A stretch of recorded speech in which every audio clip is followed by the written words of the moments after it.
soy Mauricio José Schwartz y esto es El Rey va desnudo. Al decir la palabra magia, se nos pueden presentar dos imágenes no del todo incompatibles. La primera, la del ilusionista, el creador o creadora de prodigios escénicos, el prestidigitador, el actor, como decía James Randi, que hace el papel de mago para entretenernos y asombrarnos. La segunda, la de antiguas supersticiones propias de tiempos más ignorantes e ingenuos, o así nos gusta creerlo, que más o menos proponían hacer prodigios reales echando mano de fuerzas preternaturales. Pero la magia en esta acepción, que es la que nos va a importar en este video, no es cosa de la antigüedad. Esa magia del pasado está muy viva hoy, como ya lo vimos en el video sobre aromaterapia y flores de Bach, así que hoy vamos a profundizar más en el asunto. Y para ello empecemos por el principio, que es la magia.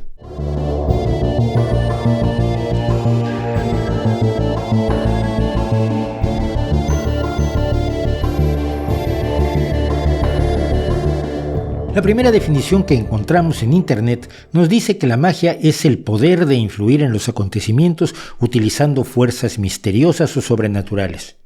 Bueno, digamos el supuesto poder, ya que nadie ha probado nunca que la magia existe. Otra definición nos dice que la magia es el uso de medios tales como encantamientos y amuletos para ejercer un poder sobrenatural sobre las fuerzas naturales. Para la Enciclopedia Británica, en cambio, la magia es un poder que permite a las personas hacer cosas imposibles diciendo palabras especiales o realizando acciones especiales. Y una definición más es la capacidad de obtener algo a cambio de nada o casi nada empleando fuerzas sobrenaturales.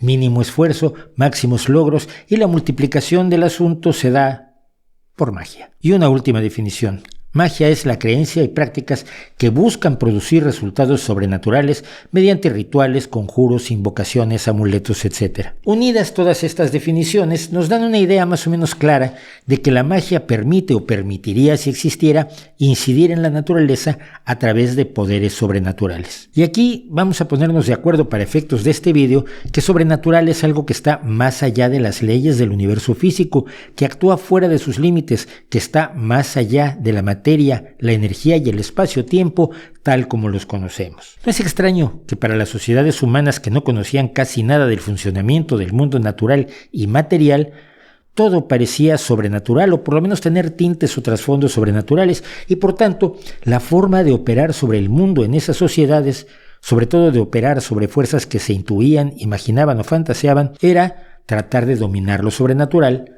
haciendo magia, descubriendo el lenguaje secreto, los rituales, invocaciones, amuletos, mezclas de sustancias, etc., que permitirían tomar elementos de lo natural, digamos un hechizo verbal o un conjuro a la manera de los alumnos de Hogwarts, que salga del mundo natural, vaya a lo sobrenatural y desde allí vuelva a actuar sobre la naturaleza sin una cadena causal distinguible. Lanza una invocación y empieza a llover. ¿Cómo? Magia. No podemos más que imaginarnos a nuestros más remotos ancestros enfrentados a los misterios del mundo. Y pueden haber sido misterios elementales, aparentemente simples, como el agua de un río, por qué fluye, de dónde viene, a dónde va. O bien misterios enormemente complejos, qué les pasa a las personas cuando mueren. El crecimiento de las plantas, la protección de los depredadores, el sol, la luna, el relámpago, la lluvia, el fuego, la cacería, los terremotos, el nacimiento de los niños.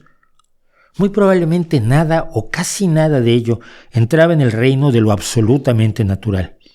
Todo parecía envolver un misterio de fuerzas ignotas, incluso lo inmediatamente empírico, como buscar frutos para alimentarse, podía, se pensaba, mejorarse o empeorarse para el adversario, diciendo por ejemplo las invocaciones correctas al salir al bosque o al ver que salía el vecino para asegurarnos de que no alcanzara las frutas que nosotros codiciábamos. Es decir, actuar sobre las fuerzas ignotas que se creía que operaban detrás del velo de la realidad inmediata exigía la práctica de la magia, para contrarrestar, aprovechar, usar en nuestro beneficio o contrarrestar las fuerzas misteriosas que parecían operar a nuestro alrededor. Insisto en que estoy especulando, pero trato de imaginarme el proceso mediante el cual el ser humano fue creando y desarrollando el concepto de lo natural, de aquello que era más susceptible de ser logrado con acciones efectivas y reales, aunque siempre se ayudara de los dioses, las fuerzas mágicas, amuletos, pócimas, ungüentos, oraciones o la anuencia de seres insondables como, digamos, los espíritus del bosque o del agua. Una escena pintada en una cueva sobre una cacería era, según nos dicen los paleoantropólogos, muy probablemente una forma de favorecer la cacería real, simbolizando su éxito a través de la pintura. Si yo atravieso al ciervo con flechas en la pintura, se me facilitará hacerlo en la vida real. Pero al mismo tiempo, ya sé lo suficiente de la naturaleza como para darme cuenta de que el mero ritual de pintar la cacería no hará ni que acierten las flechas, ni que el ciervo caiga muerto, ni que yo lo pueda usar para alimentar a mi familia. Tengo que ir a cazarlo en la realidad, en el mundo natural, y tengo que disparar bien mis flechas. Es como si un universo de misterios se fuera poblando, puntuando poco a poco de conocimientos certeros que iban ocupando espacios que antes estaban reservados únicamente a la magia. Un vistazo a esta cosmología mágica lo tenemos en las pertenencias de Otzi, el hombre de hielo, una momia congelada de la Edad de Bronce encontrada en los Alpes y que tenía, además de algún amuleto, 61 tatuajes, líneas paralelas que estaban muchas de ellas en la parte inferior de la espalda, rodillas, muñecas y tobillos, zonas que se resienten con la edad, de modo que algunos investigadores creen que eran un tratamiento mágico contra el dolor, como otros que se ven en sociedades incluso de la actualidad. Ahora tengamos presente que esta visión no ha desaparecido, que conjuros, embrujos, amuletos, encantamientos y curaciones místicas siguen trasladando dinero de los bolsillos de los creyentes del siglo XXI a brujos, magos, videntes y demás embusteros que afirman poseer poderes que nunca han probado tener.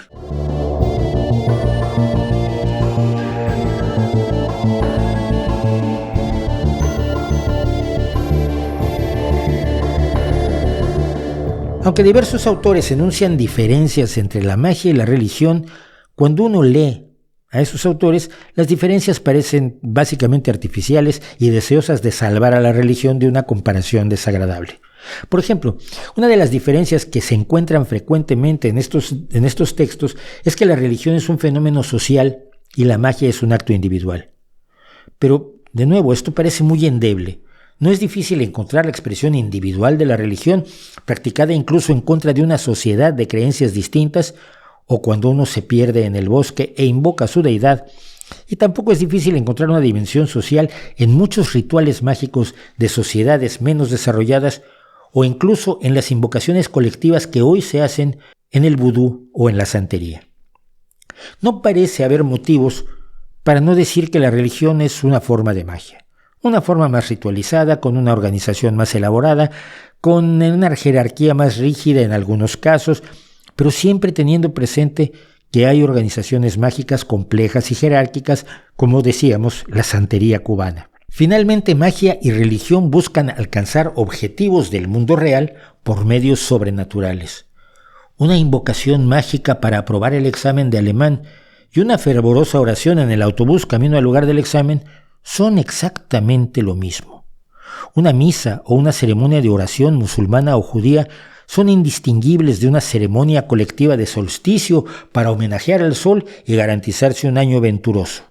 Un potente encantamiento para garantizar el triunfo en la batalla, pensemos en la Dama Roja de Juego de Tronos, no parece en lo esencial distinto a una oración e invocación de un sacerdote pidiéndole a su Dios o a algún santo exactamente lo mismo. Y la invocación a santos, dioses y espíritus protectores antes de la batalla es más lo común que la excepción, y lo sigue siendo hoy, en las tristes guerras del siglo XXI. Pero sobre todo, los creyentes en la magia y los religiosos tienen posturas idénticas.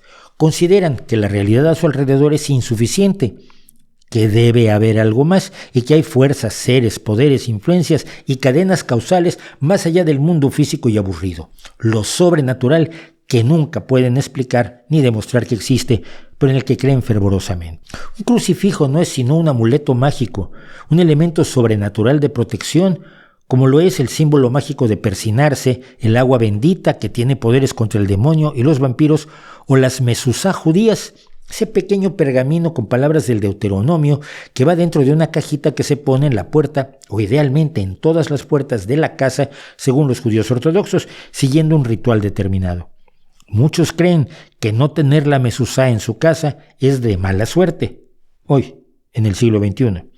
Y en el siglo XXI, los musulmanes del Asia del Sur suelen usar un tawiz o amuleto para alejar la mala suerte y protegerse, igual que usan la mano hamsa, que es utilizada tanto en el Islam como en el judaísmo. ¿Religión o magia? Religión. ¿Y magia? Religión es magia. Otra forma de magia, la adivinación, es común en todas las culturas. Si se cree que todo está preordenado por los dioses, se puede hackear el presente para que nos dé indicios del futuro en cualquier cosa. Las líneas de la mano, las estrellas, los pozos del café, una bola de cristal, las cartas del tarot, las entrañas de las aves, los sueños que nos manda Dios.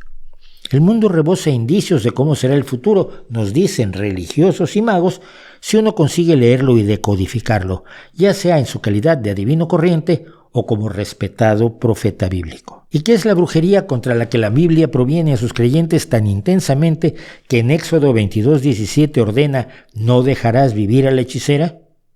Pues no es sino la magia negra o la magia y encantamientos usados para hacer el mal que se oponen al bien que nos ofrece Dios, la magia blanca. El mundo en las concepciones antiguas era un campo de batalla entre las invisibles fuerzas mágicas del bien y las del mal. Y hay gente que sigue viendo el mundo así.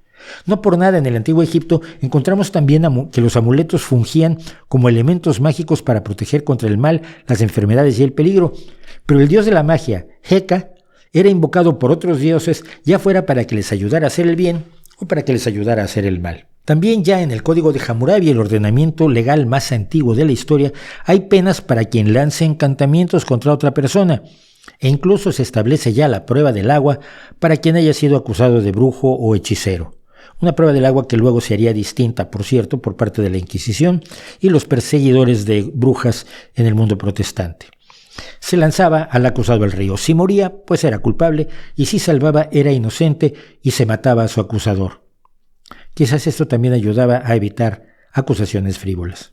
Quizás es con el advenimiento del monoteísmo y la difusión de las visiones islamo-judeo-cristianas que religión y magia se pretenden diferenciar, atribuyéndole a la religión una mayor respetabilidad que en realidad no parece tener.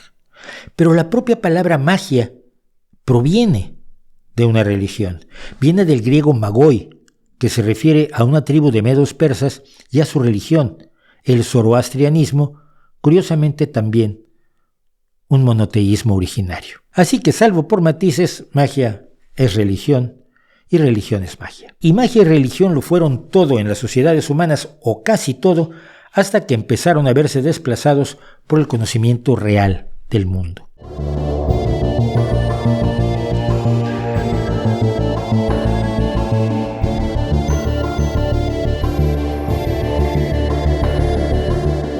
Y saber y creer son distintos, aunque la historia a veces nos cuente milongas que hacen pensar que de la creencia se deriva el conocimiento. La astrología era magia, como los amuletos y los encantamientos, y lo era la alquimia, que buscaba, manipulando aparentemente elementos de la realidad, conseguir resultados que nadie había visto jamás: convertir los metales viles en oro, la eterna juventud, la curación de todos los males. Pero incluso la alquimia, esta disciplina tan respetada por quienes quieren creer que la química se deriva directamente de ella, era magia, no tenía nada que ver con la química. El alquimista no buscaba comprender la materia, sus relaciones y su manejo. Buscaba entender la pasión de la materia, su vida, su muerte y sus matrimonios, transmutándolas para darles atributos sagrados que fueran útiles a la vida humana, que nos hicieran ricos, sanos e inmortales. El alquimista no intentaba entender las características de aquello con lo que trabajaba, sino extraerle lo místico, lo sobrenatural, lo misterioso a esa materia para sublimarla espiritual y mágicamente. Que en sus labores mágicas los alquimistas hubieran desarrollado y desarrollaron sistemas y técnicas que luego fueron útiles a la química es afortunado. Pero no es más afortunado que el hecho de que de los decenas de miles de hierbas utilizadas por multitud de sociedades en toda la historia para intentar curaciones mágicas basadas en creencias irracionales, a veces que incluían la posesión demoníaca, los aires malignos o los 4 humores, se pudiera determinar hoy que algunas, muy pocas de esas hierbas sí tienen un efecto benéfico, siempre y cuando se estudien, se aíslen sus principios activos, se compruebe su eficacia, su seguridad y sus interacciones con otras sustancias utilizando el método científico, para obtener medicamentos. El medicamento así obtenido por la ciencia no convierte al curandero en científico, ni en precientífico, ni le da validez a las tradiciones, ni hace que tengamos que creer en los otros decenas de miles de hierbas que no sirven para nada. Y solo tenemos una forma de saberlo. Y lo mismo pasa con la astrología o con las muchas formas de la astrología que aparecieron en distintas sociedades y culturas. La astrología es una forma de magia adivinatoria que se desarrolla especulando con el significado en la vida social y humana de las posiciones de las estrellas en el cielo. Y mientras los astrólogos hacían esto, otra disciplina, otras personas o con otro objetivo se estudiaban esas mismas posiciones, pero no para darles un significado simbólico o para determinar si nos iba a dar un buen día o íbamos a conocer al amor de nuestra vida, sino observándolas y calculándolas para conocer el funcionamiento de los cielos, las estaciones, los cometas, los eclipses, etc. Eso era la astronomía, ya hace mucho, mucho tiempo. ¿Y qué fue lo que pasó? Pues que la química, la medicina, la astronomía demostraron que eran aproximaciones razonablemente objetivas que podían ser independientemente verificables para entender la realidad y que además eran susceptibles de irse ampliando, evolucionando y desarrollando conforme adquirían nuevos datos. Esos nuevos datos que nunca estuvieron al alcance de la magia alquímica, curanderil y astrológica, que eran verdades absolutamente cerradas, sin capacidad de cambiar ni de enterarse de nada nuevo. En solo 400 años, el conocimiento del ser humano sobre su universo ha crecido muchísimo más que en los anteriores miles de años de la especie, que en los anteriores 10.000 años desde que surgieron las primeras ciudades, fueran Dolní Stonice o Catalchhuic. Y esto pone en general a la magia y a la religión en una situación incómoda. Desde que aparece nuestra especie, hace 300.000 años, y considerando sus maravillosos avances, podemos ver que ninguno de estos avances, ni uno solo, se obtiene gracias a la magia o la religión. Ningún edificio se levanta mediante un conjuro, una oración o un amuleto. Pero todos fueron avances relativamente lentos hasta que se encontró una forma de obtener conocimiento con mayor certeza que nunca antes. Y entonces pasamos de la forma de vida de la Inquisición que condena a Galileo y el Consejo de Ginebra que quema a Servet, a la erradicación de enfermedades, la duplicación de la esperanza de vida, el avión, Internet y cuanto sabemos de química, física, biología y otras disciplinas.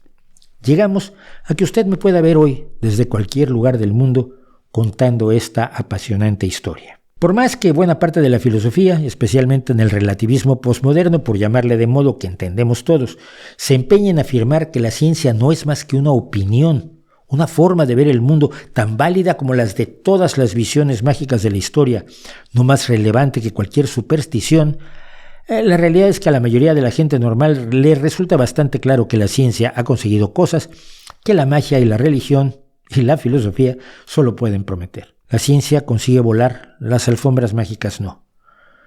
La ciencia consigue abordar y hasta erradicar afecciones que nunca pudieron sanar los curanderos mágicos del pasado.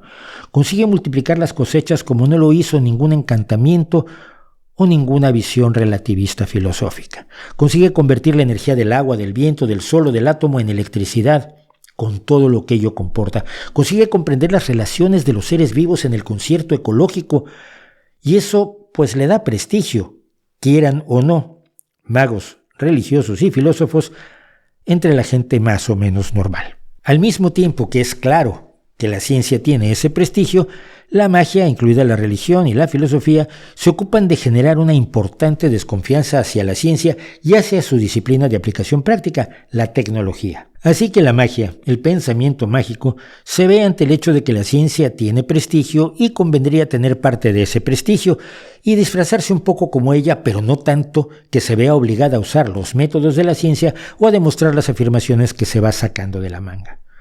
La magia se puede disfrazar, ya que mencionábamos el pensamiento posmoderno, de disciplina académica y decir que su visión mágica es una sana duda respecto de cosas ya más que probadas, como la eficacia de las vacunas, o que la mueve la rebeldía contra el sistema malévolo para resistirse a que otros disfruten las ventajas del conocimiento. Pero como quiera que se quiera vender, sigue siendo magia.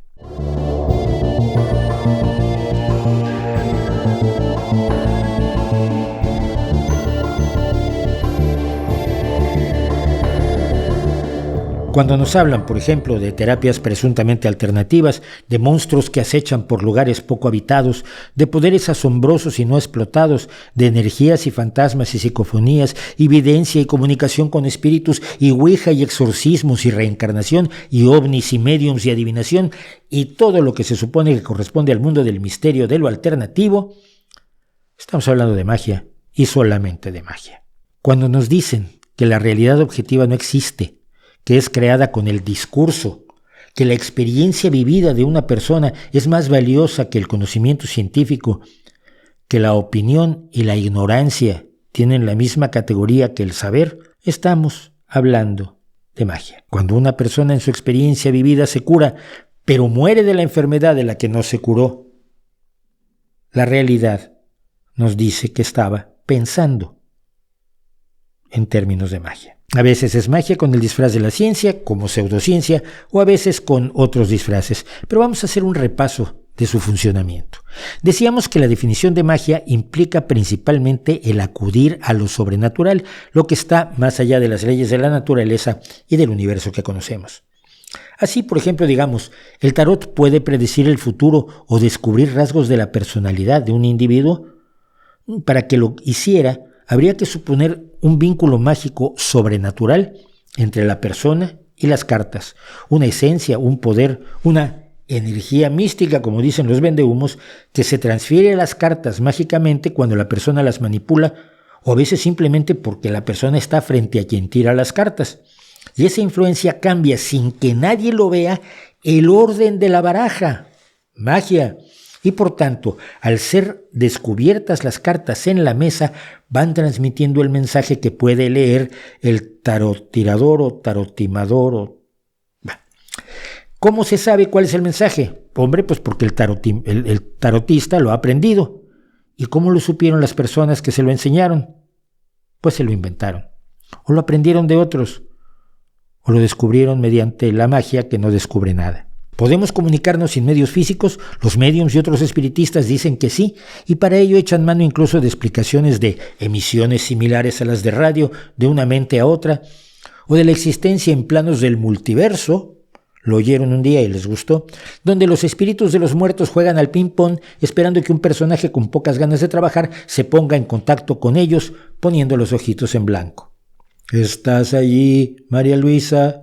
En muchos casos, los defensores de la magia afirman que es legítimo y conveniente estudiar los fenómenos que ellos defienden porque podrían tener explicaciones desconocidas por la ciencia. Bueno, durante ya más de 100 años, bastante más de 100 años, se han investigado esos fenómenos. Y hay aquí una precaución importante. No se pueden investigar las causas o explicaciones sin primero demostrar la existencia de aquello cuyas causas o explicaciones nos dicen que hay que buscar. Es decir, no puedes tratar de explicar algo sin primero asegurarte de que existe. Preguntas filosóficas como cuál es el sentido de la vida, religiosas como cuál es la voluntad de Dios, meramente ocultistas como cuál es el mecanismo de la telepatía, o más modernas como de qué planeta vienen los ovnis y con qué intenciones, asumen cosas que primero tienen que ser demostradas. ¿Qué sentido tiene la vida? Primero hay que demostrar que tiene un sentido. No puedes investigar cuál es el sentido si no determinas primero que hay un sentido. Es como preguntarte de quién está enamorado el sauce que crece junto al estanque. Primero tienes que demostrar que los sauces se enamoran y ya después se vería quién es el objeto de los suspiros de ese sauce que te interesa. En el segundo caso, primero tienes que demostrar la existencia de Dios. Luego, que dicho Dios tiene efectivamente una voluntad determinada para el tema que nos ocupa. ¿Es voluntad de Dios que no tenga sexo premarital? Pues si Dios no existe o si no se ocupa de las vidas sexuales de las demás personas, algo que por cierto es de elemental educación y cortesía, la pregunta es absurda y no amerita atención. Y en el tercer caso, la primera pregunta es si existe la telepatía. Durante mucho tiempo los investigadores en asuntos psíquicos o del misterio en general se ocuparon de intentar demostrar que el fenómeno existía, como otros similares, la precognición, la telequinesis, la comunicación con espíritus, los seres elusivos como el Yeti, Pie Grande, Hombre Polilla, Chupacabras, el monstruo del lago Ness. El resultado fue lamentable. Cuando sus estudios, por llamarlos de algún modo, eran analizados con el mismo rigor que se aplica a un estudio científico, resultaba que falseaban los resultados, que el diseño experimental era chapucero y muy poco serio, que interpretaban los hechos a capricho y, en resumen, que lo que algunos con mala leche llamaban investigadores no estaban buscando los hechos, sino trataban de validar sus creencias mágicas. Como aquel que ve una luz en el cielo y se pregunta de qué planeta viene sin demostrar primero que esa luz es efectivamente una nave extraterrestre tripulada por un ser inteligente que viene de otro planeta. Las leyes de la naturaleza que hemos descubierto, que no son inventadas ni son una opinión, nos permiten actuar sobre la realidad y al mismo tiempo nos imponen limitaciones. Una de ellas, de modo muy importante, es que excluyen la magia.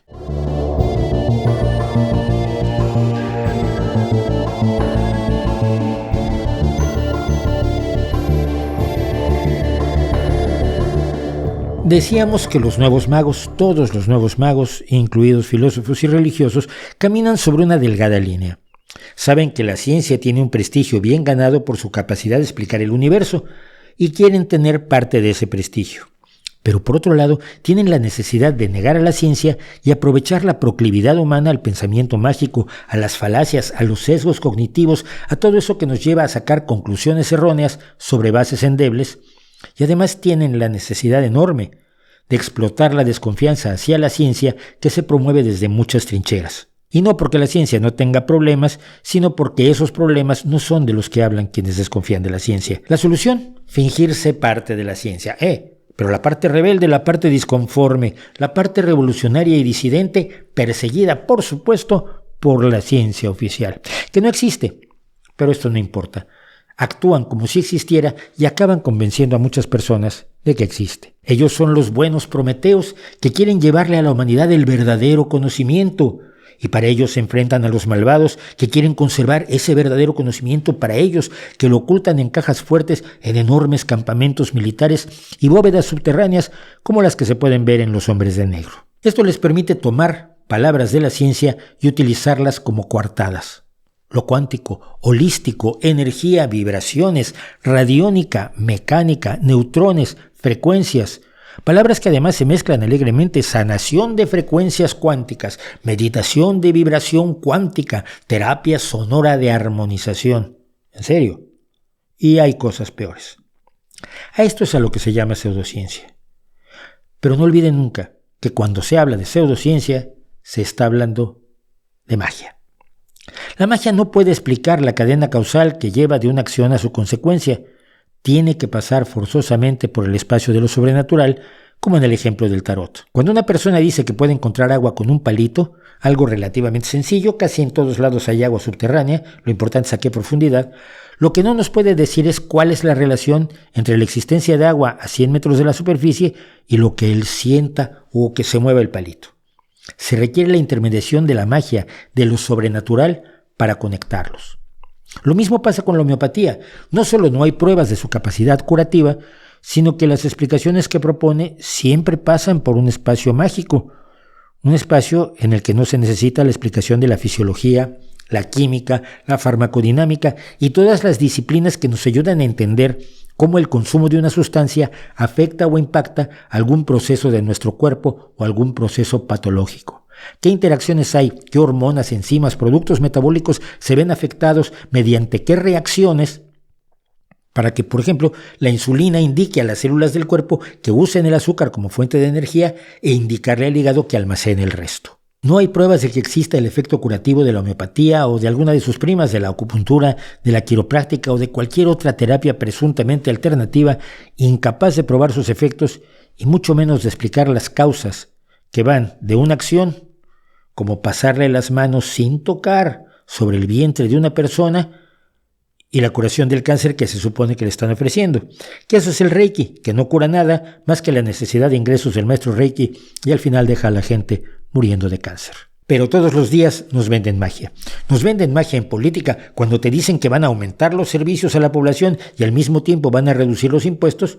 Están ofreciéndote magia, algo imposible que requeriría la intervención de un fenómeno sobrenatural para hacerse efectivo. Nos venden magia en filosofía cuando proponen que los hechos biológicos y genéticos no tienen influencia alguna en la personalidad, en la forma de ser, en las percepciones. Nos venden magia, sobre todo en cuestiones de salud, aprovechándose de nuestra ignorancia sobre los complejísimos mecanismos de funcionamiento del cuerpo humano y sus muchísimos desarreglos posibles, así como sus causas y múltiples tratamientos, simplificándolo todo con un pase mágico, una pócima, una agujita, un cúralo todo esotérico incomprobable. Es un hecho real que el aparato cognitivo que tenemos nosotros hoy no es distinto del que tenían nuestros ancestros lejanos desde hace al menos 35,000 años, nos dicen también los paleoantropólogos. Esto es el mismo cerebro que creía en el dios del trueno, en lo malévolo de los vecinos del otro lado del río, en la buena y mala suerte, en las brujas y en los embrujos, en los amuletos y en los malos augurios, en el mal de ojo. Somos esos mismos seres humanos que en gran medida hoy consideramos primitivos, simples, torpes. ¿Cómo podían creer en eso? Y eran idénticos a ti. Lo verdaderamente asombroso es que con la misma materia prima con la que se hicieron las primeras pinturas en las cuevas, se haya hecho el Jardín de las Delicias, el Guernica o el Trigal con Cuervos de Van Gogh. Que con ese mismo cerebro, adicionado solo con información y con la posibilidad de usar la lógica y la razón, hayamos pasado del miedo al universo a su comprensión, a explicarnos la danza de los planetas alrededor del Sol, pero también los asombrosos agujeros negros, el nacimiento de las estrellas y el origen de todo cuanto existe. Pero somos todavía esos ancestros. La magia a nuestro cerebro le sigue pareciendo natural y muchos están dispuestos a aprovecharse de ello para vendernos cuentos, humo y mentiras. Algunos de ellos al menos son honestos. Memorable es esta mujer que en un mercado mexicano vende huevos que los brujos locales usan para hacer limpias, rituales en los cuales el huevo y una serie de hierbas se pasan sobre el cuerpo para alejar las malas influencias y la mala suerte, y ella nos cuenta esto. Esos huevos son para curar, para hacer limpias. ¿Y no se pueden comer o...? No, son para hacer limpias. Creencia de gente pendeja, creencia de gente pendeja, creencia de gente pendeja, creencia de gente pendeja. Todos somos susceptibles de tener esas creencias de gente pendeja. Precisamente porque nuestro encéfalo y nuestros procesos cognitivos están más sintonizados con la visión mágica que con la muy reciente, infantil apenas visión científica, racional, crítica, que nos exige además dejar a un lado los reflejos hacia la magia y lo sobrenatural que nos resultan tan naturales, por otro lado. Por eso mismo, independientemente de la divulgación, de la educación, de la escuela o la universidad, somos todos y cada uno de nosotros los que debemos asumir la responsabilidad de cuestionar nuestras propias creencias, de no difundir patrañas que suenan bien, pero no están probadas, de no comprometernos y encariñarnos con supercherías que no soportan un enfoque serio, crítico y riguroso, en política, en sociedad, en deporte, en arte, en salud y en toda nuestra vida. Lo que nos jugamos es mucho. Las más dañinas prácticas sociales, de la política a la religión, los peores genocidios, las más terribles acciones contra personas y grupos de los que hemos tenido noticia a lo largo de nuestra historia, así como los engaños y embustes que cuestan años de avance a la sociedad o reducen la calidad y cantidad de vida que puede tener la gente por entregarse a ideas irracionales, todo ello tiene como base el pensamiento mágico. Y no importa que uno sea rico, famoso o importante en el mundo científico o tecnológico, dentro de su cabeza hay una parte que quiere que la magia sea real, y ello puede costarle la vida, como le ocurrió a Steve Jobs, que prefirió intentar curas sin sustento que una cirugía probada y de alta probabilidad de darle muchos años de vida, que finalmente perdió.